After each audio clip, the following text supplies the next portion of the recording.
Hello नमस्ते दोस्तों। कुछ नया सीखते हैं क्वांटम कंप्यूटिंग। क्वांटम कंप्यूटिंग के इस चैनल में आप सबका बहुत स्वागत है। ये मेरा पहला वीडियो है और हम क्वांटम कंप्यूटिंग के इस चैनल पे क्वांटम कंप्यूटिंग के बहुत ही बेसिक कॉन्सेप्ट समझेंगे। तो आज का विषय है क्वांटम बिट या क्यूबिट। चलिए समझते हैं क्वांटम बिट क्या है। जैसे क्लासिकल कंप्यूटिंग में हमारे पास क्लासिकल बिट होता है और हर क्लासिकल बिट का एक स्टोरेज कैपेसिटी होता है। तो क्लासिकल कंप्यूटिंग में एक बिट में या तो हम 1 या फिर 0 स्टोर कर सकते हैं। इसी तरह से क्वांटम बिट या फिर क्यूबिट भी 1 एंड 0 ही स्टोर करता है।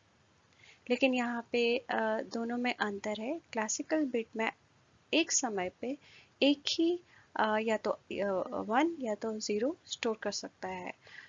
तो मतलब एक बिट में एक ही वैल्यू को स्टोर कर सकता है। 1 और 0 को एक साथ स्टोर नहीं कर सकता है। लेकिन क्वांटम बिट में या क्यूबिट में हम 1 और 0 को एक साथ स्टोर कर सकते हैं। तो अगर आप एक बिट लेते हैं तो एक बिट में हम 1 और 0 को एक साथ रिप्रेजेंट कर सकते हैं। सो ये खासियत है हमारे क्यूबिट की। चलिए आगे बढ़ते हैं। चलिए क्लासिकल बिट और क्वांटम बिट को और थोड़ा डिटेल में समझते हैं यहाँ पे। तो जैसे मैंने आपको पहले बताया कि क्लासिकल बिट में एक बिट में हम एक ही वैल्यू स्टोर कर सकते हैं।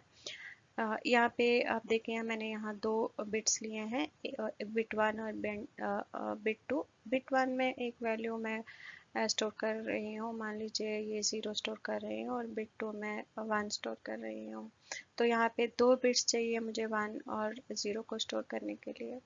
लेकिन क्वांटम बिट में मुझे दो बिट्स की ज़रूरत नहीं है। मैं एक ही बिट में दोनों 0 और 1 को एक साथ मैं स्टोर कर सकती हूँ। तो ये डिपेंड करता है कि आप किस प्रोबेबिलिटी में 0 का वैल्यू और 1 का वैल्यू यहाँ पे आप इसको मेंटेन करते हैं। तो जब हम दो वैल्यूज़ को कंसिडर करते हैं कि बिट में, ऐसे स्टेट को हम सुपरपोजिशन कहते हैं। और हम ये कॉन्सेप्ट आने वाले किसी वीडियो में विस्तार से डिस्कस करेंगे। यहाँ पे एक एग्जांपल लेते हैं, हम एक सिक्का उछाल लेते हैं हवा में और जैसे ही ये ज़मीन पर गिरेगा आप उसका हेड साइड या फिर टेल साइड देख सकते हैं। एक समय पे हम दोनों साइड नहीं देख सकते हैं। तो इसका मतलब है कि वो क्लासिकल बिट का रिप्रेजेंटेशन है। तो लेकिन क्वांटम बिट में हम हेड और टेल का जो स्टेट है, दोनों साइड्स का स्टेट हम मेंटेन कर सकते हैं। लेकिन उसको ज़मीन से आने से पहले वो स्टेट हम मेंटेन करते हैं। तो वो उस स्टेट को हम सुपरपोजिशन कहते हैं। यहाँ पे हम क्यूबिट का रिप्रेजेंटेशन देख लेते हैं। तो क्यूबिट को रिप्रेजेंट करने के लिए हमें लीनियर कॉम्बिनेशन का कॉन्सेप्ट जानना ज़रूरी है। तो यहाँ पे अगर आप देखेंगे तो हम एक सिंगल क्यूबिट को लीनियर कॉम्बिनेशन से रिप्रेजेंट करते हैं। तो अल्फ़ा 0 प्लस बीटा 1, इसका जो सम है अल्फ़ा 0 का कुछ प्रोबेबिलिटी और 1 का कुछ प्रोबेबिलिटी, उसका जो सम है वो हमारा क्यूबिट स्टेट रिप्रेजेंट करता है। यहाँ पे अल्फ़ा और बीटा जो है वो प्रोबेबिलिटी एम्पलीट्यूड है, जो कि दोनों ही कॉम्प्लेक्स नंबर हैं। तो जैसे कि 0 का कुछ प्रोपोर्शन और 1 का प्रोपोर्शन जो है वो दोनों का ही कॉम्बिनेशन से क्यूबिट का स्टेट देता है। इसी तरह से ये हमारे ये एक नॉर्मलाइजेशन स्टेट को भी सेटिस्फाई करता है। Alpha square plus beta square equals to 1। तो आइए देख लेते हैं यहाँ पे हम कुछ क्यूबिट्स के यूज़। जैसे अभी तक हमने ये डिस्कस किया कि हम क्यूबिट में 1 और 0 को एक साथ में कंसिडर कर सकते हैं। तो हो सकता है 0 का 50% प्रोबेबिलिटी या फिर 60% प्रोबेबिलिटी और 1 का 40% प्रोबेबिलिटी या 30% प्रोबेबिलिटी, जैसे भी उसके बेसिस पे, प्रोबेबिलिटी के बेसिस पे हम क्यूबिट्स पे कैलकुलेशन करते हैं।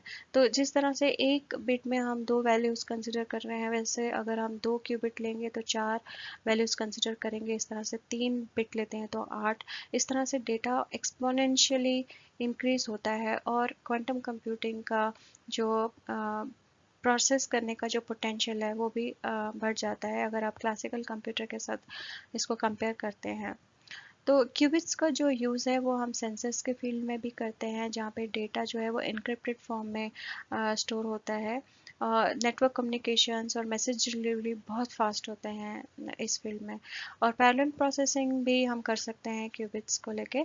और जो ऑप्टिमाइजेशन है क्वांटम कंप्यूटिंग के फील्ड में, ये भी बहुत ज़्यादा यूज़ हो रहा है। लॉजिस्टिक कंपनी जहाँ पे प्रोडक्ट्स की डिलीवरी होती है बहुत शहरों में एक साथ में, वहाँ पे हमें फ्यूल का जो कॉस्ट है उसको सेव करना होता है, सो दैट कि हम ऑप्टिमल रूट लेके, अगर यहाँ पे 50 रूट्स हैं कि कौन सा ऑप्टिमाइज रूट होगा उसको हम कंसिडर करते हैं। और इन्वेस्टमेंट कंपनी अपना जो उसका बैलेंस रिस्क है, कोई भी इन्वेस्टमेंट पोर्टफोलियो, उसको वो भी हम बहुत अच्छे तरीके से ऑप्टिमाइज कर सकते हैं क्वांटम कंप्यूटिंग के फील्ड में। तो इस वीडियो में हमने ये जानने की कोशिश की कि क्यूबिट क्या है, क्वांटम बिट क्या है। तो ये बहुत ही बेसिक लेवल है क्वांटम कंप्यूटिंग का, और आने वाले वीडियोस में भी हम ऐसे ही छोटे छोटे कॉन्सेप्ट हम क्वांटम कंप्यूटिंग के डिस्कस करेंगे। आपको ये वीडियो अगर अच्छी लगी हो, प्लीज़ लाइक शेयर और सब्सक्राइब करें। धन्यवाद।